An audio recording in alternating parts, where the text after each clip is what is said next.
Kadresi kashiba kalungi koogeza abantu obwama mu katambi wali munanga ate wabadde e London ku kabaga wabadde nga aperforminga oluyimba eside eno. Ku side yemu ngenda kubeera nga mbikutuusako maaso awo kosa ne Rema Namakula kosa ate ne King Saha abagole be banyumiddwa munanga ate oluyimba lwa TikTok live. Bampita Geminati nsinzira ku Geminati Yugi kansoke nkutegeeze nti nno kasitobeera nga tunaba kusubscribinga osubscribinge kosa ate n'okulayikinga video.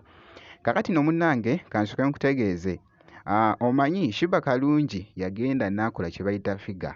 Kakati no munnange biri mu kwogeza abantu wali obwama naddala mu kadresi kano kabadde ayambadde. Oh my god, ekibadde mu comment section mu katambi kano ku mukutu ogwa TikTok kibadde kikambwe. Shiba Kalungi abadde kabaga jjukira nti nno akyali wali munanga ate London naye abadde ayimba oluyimba nti togenda nkwataako. Abantu be banyumiddwa nnyo munanga ate wali ku kabaga kano nga boogezako kulaba akatambi ako akabadde kafuuse ettabbu ku mukutu munanga ate ogwa TikTok.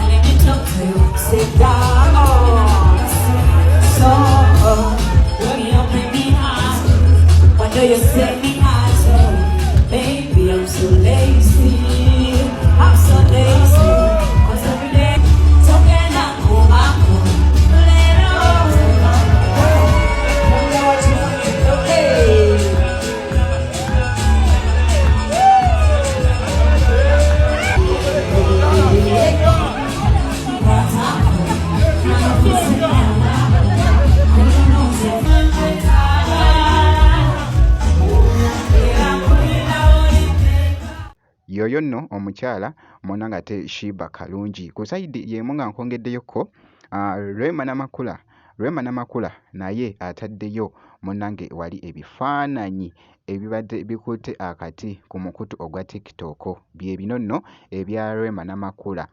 Rema Namakula abaddekoko n'omukolo ogumu gwabadde avaako naye muganda wange ebifaananyi gabadde maanyi nnyo nga boogeza ku munanga ate okulaba nga bwe tumanyi nti nno Rema Namakula kasimayiroko tekasobola kubulako muganda wange. Ebiseera ebisinga nti nno wendaba ng'akola vidiyo ne wekibeera kifaananyi ateekako munanga ate simayiro era nga bw'olaba nabyo bibadde byogeza abamu munanga ate obwama naddala munanga ate abawagizi be wali ku mukutu ogwa TikTok.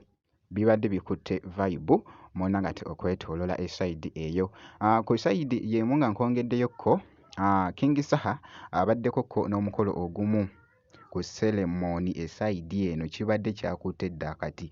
Abagole basabye munanga ate oluyimba lwa TikTok live ndabye nga bakyusaamuko wali zi 360. Bibadde bitya mu katambi sigenda kubeera nga njogera bingi kansoke munanga ate mbikuweeko.